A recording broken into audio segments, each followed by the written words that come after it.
village, il existe depuis très longtemps. Nous avons une église du XVIIe siècle. Et pour vous citer des choses, en 1910, le village était occupé par plus d'habitants qu'en 1950.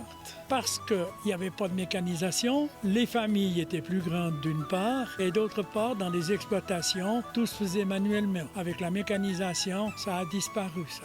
Et aujourd'hui, notre commune compte environ, avec les derniers arrivants, environ 600 habitants. On a le conseil général, où on se réunit, et il y a la Ramire, qui est le nom des rencontres de Bramblin. Et puis chaque vendredi soir, de 18h30 à 22h, on a une réunion dans un local communal où l'on se retrouve chacun, enfin tous ceux qui veulent bien venir, pour converser, parce que nous n'avons plus de contact autrement dans le village, pour qu'on puisse se rencontrer, boire un verre, un thé, un café, se raconter une histoire.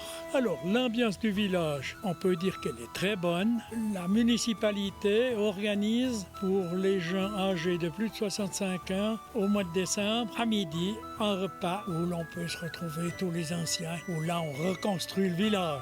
Alors, nous avons perdu beaucoup de possibilités de se rencontrer par le fait qu'en 1957, s'est fermé le café du village.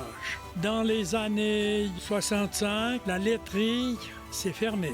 À partir des années 70, 75, l'épicerie s'est fermée. Mais nous avons développé une zone industrielle où est située la station d'épuration des eaux pour 7 villages environnants. Ensuite, la poste s'en est allée. On nous a regroupés avec Romanel et on peut aller s'adresser à l'épicerie. Et on nous a supprimé l'école primaire.